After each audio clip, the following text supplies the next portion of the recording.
आता हळूहळू त्रास कमी होईल. मला हे कळत नाही डॉक्टर, हे असं का वागताय? म्हणजे आधी सुद्धा माझे बा माझ्यावर भडकायचे, पण त्याला काहीतरी एक भक्कम कारण असायचं. हल्ली तर कारणाशिवाय ते त्यांच्या अशा वागण्यामागे सुद्धा एक कारण आहे. काय? सुलेखा.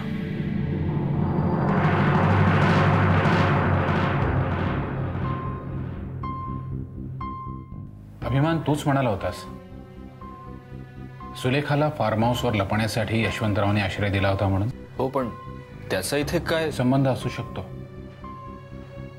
म्हणजे एखाद्याच्या मनाचा संमोहनाने इतका ताबा मिळवायचा की एका विशिष्ट गोष्टीला तो कसा रिॲक्ट होईल हे ठरवून टाकायचं. मध्यंतरी यशवंतरावांचं फार्म हाऊसवर जाणं येणं बरंच वाढलं होतं. कदाचित त्या काळामध्ये सुलेखाने काही अघोरी प्रयत्न करून यशवंतरावांच्या मनाचा ताबा मिळवला असेल. ओ माय गॉड, म्हणजे तनिष्का किंवा शास्त्री ही नावं काढल्यानंतर सुद्धा ते जे पिसाटल्यासारखे चिडायचे ते याच कारणामुळे असेल.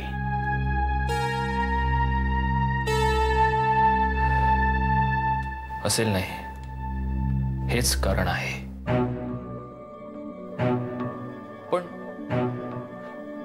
पण मग बानी माझ्यावर बंदूक का रोखली? एकदा मनावर चिडण्यासाठी एखादा शब्द बिंबवला गेला की तो शब्द उच्चारता क्षणीच फक्त तळ पायाच्या मस्तकाला जाते, बाकी काही होत नाही. माणसाचा मनावरचा ताबा सुटतो. नंतर त्याला लक्षातही राहत नाही की आपण काय केलं ते. नाहीच राहायचं, नाही लक्षात राहायचं त्यांच्या. म्हणजे नंतर ते असं रिॲक्ट व्हायचं जसं काही झालंच नाही. खूप भाग्यवान आहेस तू. का? काही कारणाने सुलेखाच्या प्रयोगाच्या दरम्यान व्यत्यय आला असणार. त्यामुळे यशवंतरावांच्या मनाचा पूर्ण ताबा ती घेऊ शकले नाही. प्रयोग अर्धवट राहिला, त्यामुळे प्रयोगाचा अंमलही अर्धवट राहिला. पण तो जर पूर्ण झाला असता तर आत्तापर्यंत शास्त्री, तनिष्का आणि तू जिवंत राहिला नसतात.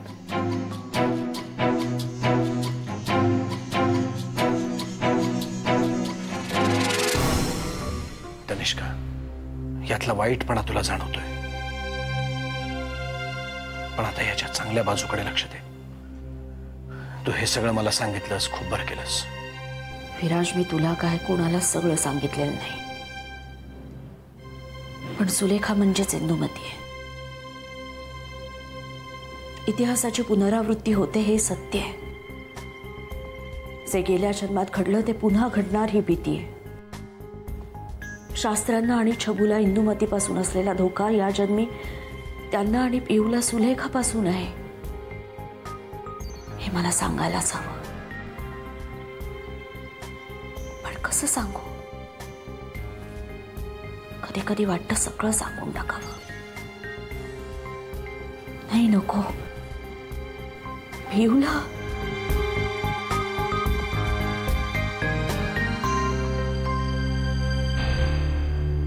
आता कुठे सगळं सुरळीत सुरू झालंय आणि त्यात आता पण असं मनावर ओझं घेऊन जगण्यापेक्षा एकदाच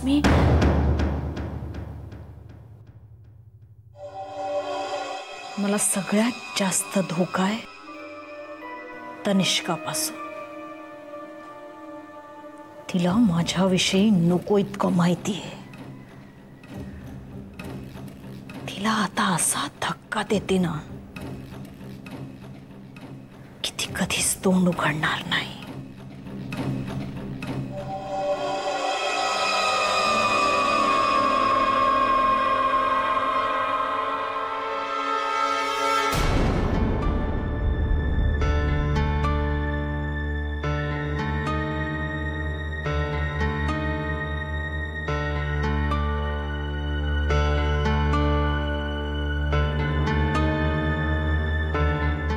तुझ्या पोरीची जी गत झाली ती या इंदुमतीमुळंच.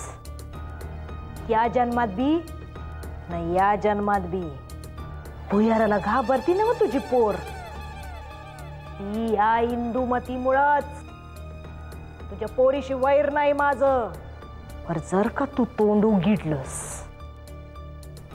आणि या इंदुमतीचं नाव घेतलंस तर आधी तुझ्या पोरीला गाठन. माग एकदा जे घडलं होतं ते पुण्यांदा घडल सांगून ठेवते. सुलेखाशी लढू शकतेस पर या इंदुमतीशी नाही. इंदुमतीला काळ बी रोखू शकला नाही. तुझ्या पोरीचं काय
काय?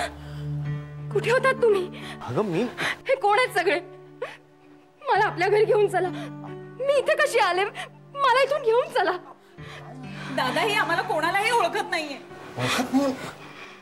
कधीपासून झालं हिला? अरे ते दुपारी काहीतरी डायरी लिहित बसली होती आणि काय झालं कोणास ठाऊक एकदम अशी विचित्रच वागायला लागली ती. एक अहो शुभ्रा, माझा शुभ्रा दादाला ओळखलंस ना मग आम्हाला काय?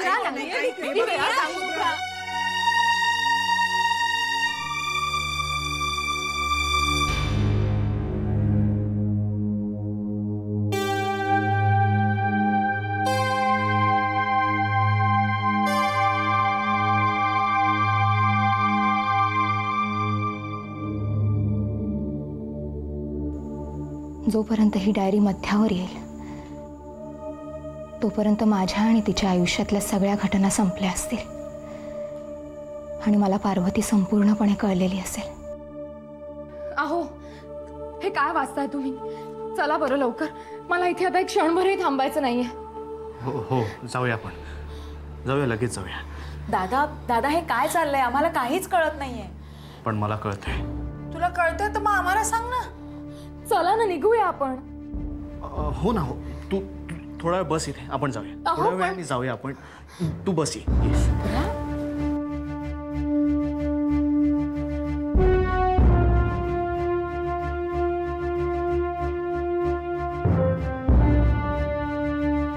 ही आता शुभ्रा नाही आहे.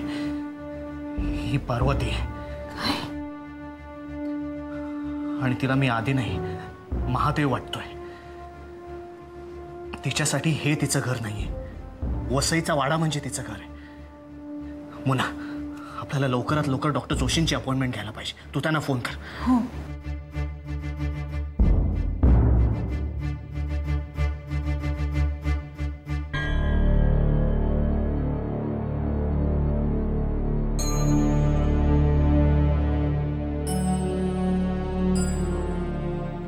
हॅलो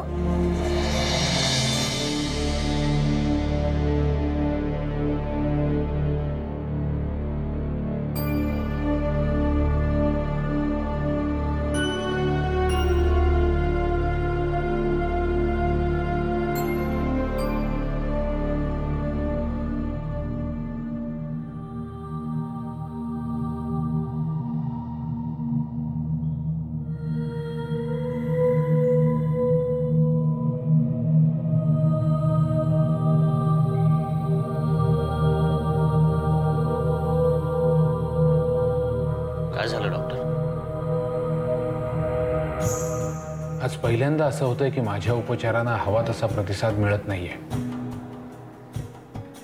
म्हणजे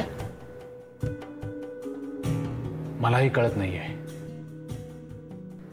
आजपर्यंत ज्या ज्या वेळी मी शुभ्राला तिच्या गतजन्मात घेऊन गेलो त्यावेळी मी सुद्धा मनाने तिच्या सोबतच असायचो. पण यावेळी तसं झालं नाहीये. शुभ्रा तिच्या गतजन्मात नक्की कुठल्या वळणावर आहे हे मलाही माहित नाही.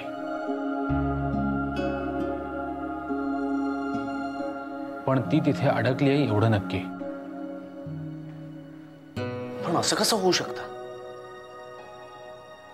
का होऊ शकत नाही? काहीही होऊ शकतं आदिनाथ.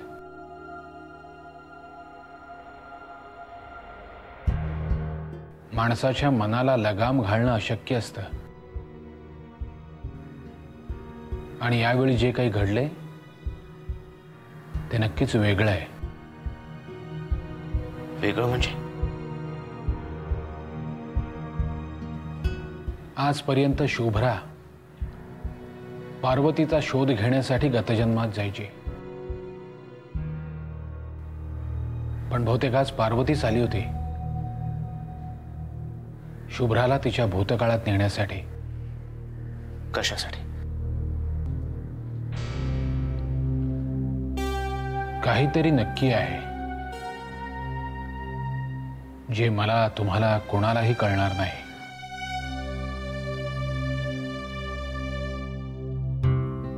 त्यासाठी तुम्हाला वाड्यावरच जावं लागेल.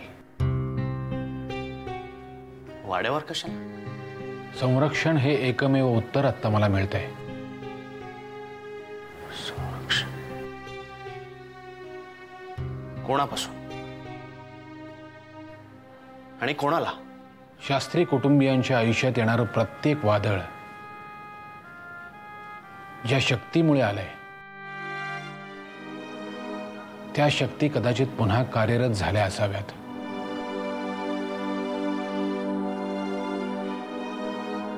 आणि त्या शक्तींपासून वाचवण्यासाठी कदाचित पार्वतीचे हे प्रयत्न असतील. गतजन्मातल्या सगळ्या प्रश्नांची उत्तरं ज्या पार्वतीकडे आहेत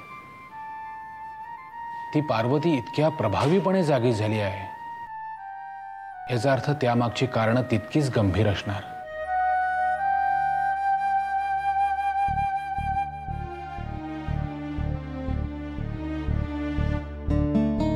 म्हणून म्हणतो तुम्ही आधी हिला वाड्यावर घेऊन जा. जोपर्यंत जुन्या आठवणींचा निचरा होणार नाही तोपर्यंत शुभ्रा पार्वतीच राहणार.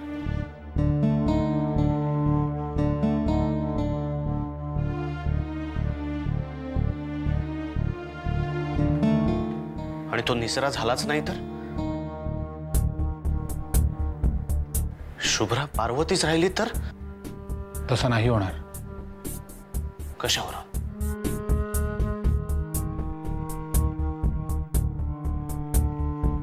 सांगा ना डॉक्टर, काय खात्री आहे? इथून पुढे सगळं चांगलंच होईल अशी आपण अपेक्षा करूया. तुम्ही वाड्यावर जाऊन या. त्याचा काय परिणाम होतो ते आपण पाहूया आणि नंतर पुन्हा प्रयत्न करूया.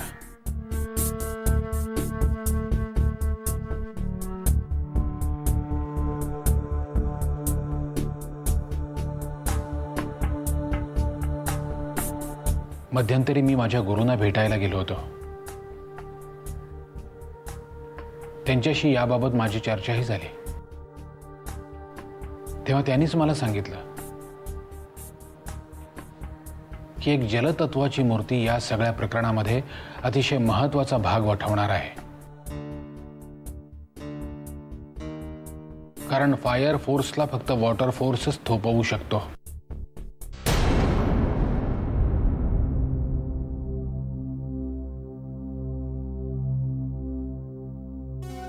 जर सुलेखाकडे असलेली ती फायर फोर्सची मूर्ती ओरिजिनल असेल तर तिला नलिफाय करणारी दुसरी वॉटर फोर्सची मूर्ती सुद्धा अस्तित्वात असेल असावी.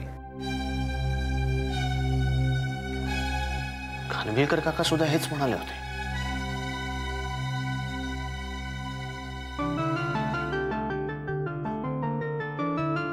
पण कसं मला माहित नाही ते आदिनाथ. कारण ते कळण्यासाठी मला पार्वतीच्या मनाचा शोध घ्यायला हवा. पण ते आता शक्य नाहीये.